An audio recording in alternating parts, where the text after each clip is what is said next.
السلام علیکم و رحمت الله و برکاته. دوستان و برادران عزیز، حدیث به نهایت حدیث مهمه، حدیث قدسی است. رسول الله صلی الله علیه و سلم میفرماید که الله میگوید یا عبادی، میگه الله سبحانه که بندگان من، انکم تخطئون باللیل و النهار و انا اغفر الذنوب جمیعا فاستغفرونی اغفر لكم. الله سبحانه و تعالی میفرماید که او بندگان من، شما شبم بروز گناه میکنین و خطا میکنین و معصیه میکنین، هم شب و هم روز. الله میگه من میبخشم همه گناهان شما را. چقدر گناهی نکردین، چقدر معصیه نداشته باشین، چقدر خطاگار و معصیت گفتی که با از همه چی دور نباشین. میگه چی؟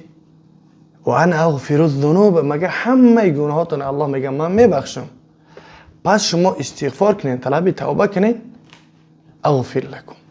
همه گناهات الله سبحانه و تعالی میگه میبخشم. خوشا به حال شخصیت هایی که توبه به سوی پروردگار میکنه، رجوع به سوی آخرت. ما مخاطب دوستان عزیز، از دعای صالحتون ما را فراموش مکنین. الله سبحانه و تعالی هر یک کدیم ما و شما را گناهامون عفو و مغفرت بگردانه، توفیق بندگی را عطا بفرمایه. و نگفته نمونه که در مسکو در جو مکان ما عین حال عکس رفته است. کسی که کراسوفکی خریداری کنه انشاءالله براشون یک فوتبالکه تحفه کرده میشه و همچنین کسی که حجامه میکنه برای اونها تحفه هسته انشاءالله. پدراب نگفتی که پا بر رقم ها روی اکران میتونی که مراجعت کنین. برادرها در خدمت هستن، حجامه بکنین، دارو خریداری کنین، عکس رفته است عین حال. الله سبحانه و تعالی هر یک کدیم ما و شما را نگهبان باشه. با دعا باشین و برای روی بلیت خری او یک کسا این رقم ها روی اکران و روی حجامه اینجا خلاص که مراجعت کنین، ما در خدمت هستیم.